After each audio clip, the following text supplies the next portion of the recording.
Bwana Yesu asifiwe. Basi karibuni tena katika somo katika jioni hii ya leo kwenye mwendelezo wetu wa masomo ambayo tumeendelea nayo. Karibuni tena leo ili Bwana aweze kutubariki katika mwendelezo wa masomo haya. Leo tuna somo jingine linalosema utii usiokuwa na maswali, sehemu ile ya pili. Basi tuombe. Baba yetu mtakatifu wa mbinguni, tunakushukuru sana. Tumekuja tena leo kwa ajili ya kujifunza neno lako. Tupatie Roho wako mtakatifu atufundishe. Tunaomba katika jina la Yesu. Amina. Karibuni katika mwendelezo wa masomo yetu. Somo letu linasema utii usiokuwa na maswali, sehemu ile ya pili. Sehemu ile ya kwanza tuliona vijana wawili ambao ni watoto wa Adamu, Habili na Kaini, namna walivyoenda mbele za Bwana wakiwasilisha sadaka zao. Kaini alijenga madhabahu, lakini pia Habili alijenga madhabahu. Kila mtu akawasilisha sadaka yake kwa Bwana. Biblia inasema Kaini alileta mazao mbele za Bwana, lakini Habili alileta wanyama, wazaliwa wa kwanza katika wanyama. Katika kuleta pamoja na kujenga madhabahu wote walikuwa sawa. Lakini changamoto iliyotokea ni kwa Kaini, ambaye yeye alileta sadaka ambayo si yale makubaliano ya Bwana. Yeye alileta mazao wakati Bwana alikuwa ametaka sadaka ya wanyama. Hapo ndipo changamoto ilipoanzia. Kwa hiyo Kaini hakukubalika mbele za Bwana, tuliona hapo nyuma, lakini Habili alikubalika kwa sababu alileta kile ambacho Bwana alihitaji. Mwanzo sura ya 4 na ule mstari wa 8.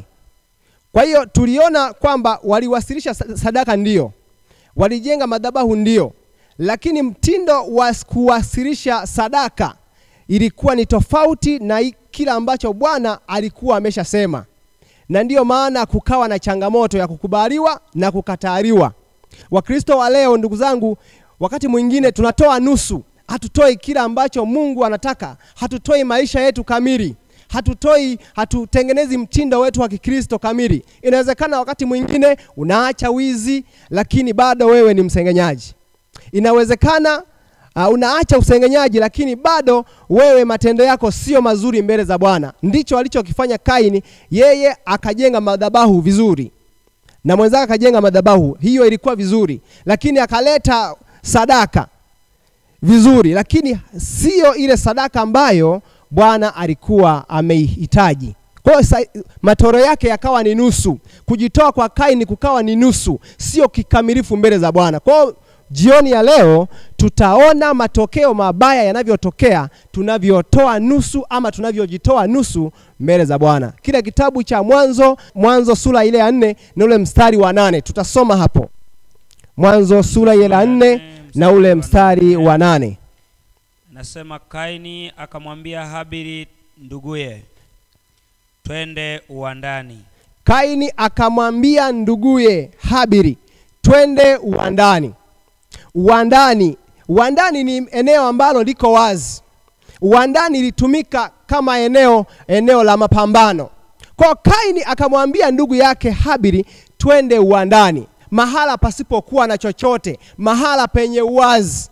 Wakaelekea uwandani. Ndio ikawa walipokuwa uwandani, Kaini akamwinukia Habili nduguye. Ikawa walipokuwa uwandani, Kaini akamwinukia Habili nduguye, akamuua.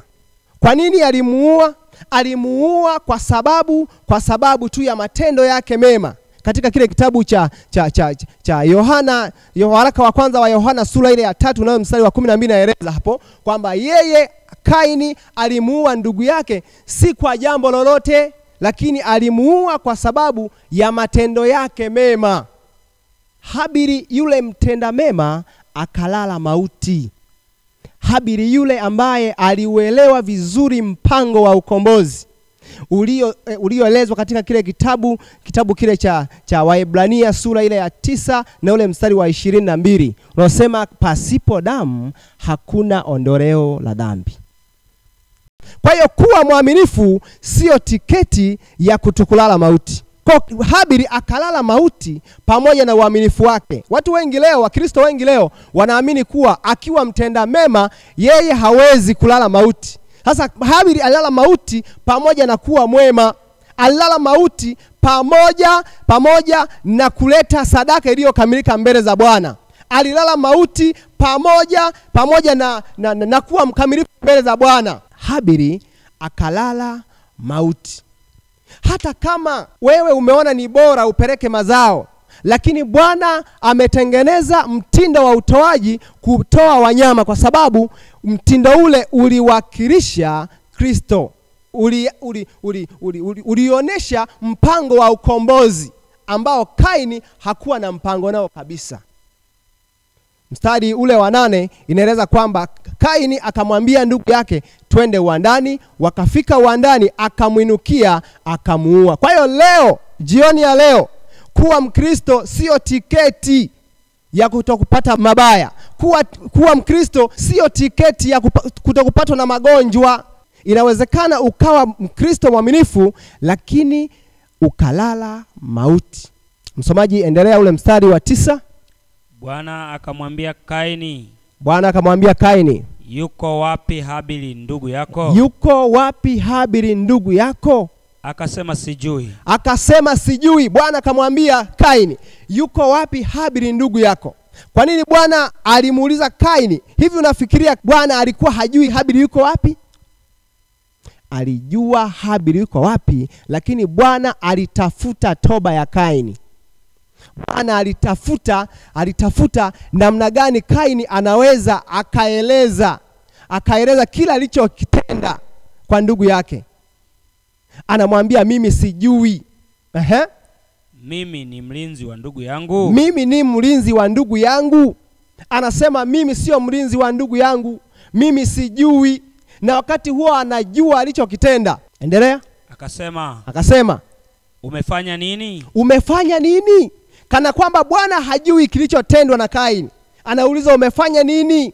Anatamani Kaini aingie kwenye toba. Anatamani Kaini aeleze kwa kweli nimepitiwa pengine. Anatamani Kaini aeleze kila alichokitenda, ili Bwana ajue moyo wa Kaini namna ulivyovunjika, namna ambavyo unatamani kufanya toba. Lakini Kaini hakuzungumza kitu kilichochema mbele za Bwana. Endelea. Sauti ya damu ya ndugu yako inanililia kutoka katika ardhi. Bwana anamwambia sauti ya damu ya ndugu yako inanililia katika ardhi. Habili akalala mauti pamoja na uaminifu wake. Kwa jiulize, kwa nini Habili alilala mauti na wakati alikuwa mwaminifu? Kuwa mwaminifu haizuii kulala mauti. Kwa leo katika dunia hii, tunapoishi katika dunia hii, tunapaswa kuwa waaminifu pia. Yaani hiyo isitukatishe tamaa kwamba kama waaminifu nao wanalala mauti, tunalala mauti, lakini bado tuwe katikati ya Kristo. Tumwambie Yesu hata tunapofika katika wakati mgumu wa kulala mauti, tuwe katikati ya sisi pamoja na Kristo. Bwana Yesu asifiwe. Kwa jioni ya leo tunapoliangazia somo letu la utii usiokuwa na maswali, tunaona namna Mungu alivyotengeneza mpango wa utoaji, na sisi tunapaswa kufuata mpango huo wa utoaji uliokamilika. Utoaji wa nusu haukubariki mbele za Bwana, na ndiyo maana Kaini hakukubarika. Utoaji uliokamilika ndio unaokubarika mbele za Bwana, maana hata Habili alikubarika mbele za Bwana. Kwa jioni ya leo inawezekana sisi wenyewe katika utoaji tunatoa nusu utoaji wa Kaini usiokubarika. Kwa leo Bwana amesema tutoe 1/10 kama zaka, lakini leo Wakristo wenzangu tumeshindwa kutoa, na tukienda kutoa wakati mwingine tunatoa kilichobakia. Hiyo ni sadaka ya Kaini na ikubariki mbele za Bwana. Jioni ya leo, ikiwa umewahi pengine kutoa sadaka kirema, hiyo haikubariki mbele za Bwana. Tunapokuwa tumejifunza somo hili, tunapaswa kuwa watoaji sadaka iliyokamilika mbele za Bwana. Na wakati mwingine Bwana anatusihi tuachane na kujitoa nusu. Wakati mwingine tunatoa mioyo yetu, tunaacha wizi, lakini hatuachi usengenyaji. Wakati mwingine tunatoa mioyo yetu, tunaacha usengenyaji, lakini hatuachi roho mbaya. Kwa hiyo wakati mwingine tunajitoa nusu, kitu ambacho hakikubariki mbele za Bwana. Wakristo wenzangu, tunapaswa tunapokuwa tukitoa mioyo yetu, tutoe kwa ukamilifu. Bwana asifiwe. Wakristo wenzangu, tunapaswa tunapokuwa tumetoa mali zetu, tutoe kikamilifu kama sadaka ya Habili. Bwana asifiwe. Kwa jioni ya leo tunapokwenda kuomba, mwambie Yesu akupatie neema. Mwambie Yesu akupatie nafasi nyingine. Katika swala la utoaji, utoe kile ambacho Bwana ametaka. Utoe kile ambacho Bwana ameelekeza. Utoe sadaka iliyokamilika, sadaka ya Habili. Tunapoenda kuomba, tutaomba pia kwa ajili yako. Tutaomba ili Mungu akufungulie neema hiyo, ili awamu nyingine usiweze kukosea. Ufanye kinachompendeza Bwana. Ufanye kile ambacho kinafaa mbele ya macho ya Bwana. Natamani niombe kwa ajili yako. Natamani niombe kwa ajili yako mama, natamani niombe kwa ajili yako baba, natamani niombe pia kwa ajili ya mtoto. Rafiki unayenisikiliza, fumba macho yetu tupate kuomba. Baba yetu mtakatifu wa mbinguni, tumekuja tena leo tukiwa wadhaifu, tukiwa tumekosea katika swala la utii, tukiwa tumekosea katika swala la utoaji. Katufanye upya, fanya maisha yetu upya tena. Tunapojiandaa kwa ajili ya kukutolea mioyo yetu, tunapojiandaa kwa ajili ya kukutolea kile ulichotupatia katika maisha yetu, tufanye ukatupatie nafasi nyingine tena. Jioni ya leo, dada yule mbariki, mama yule na mtoto yule. Bariki watu wote wanaotutazama na watusikiliza. Naomba katika jina la Yesu. Amina. Yesu, amini.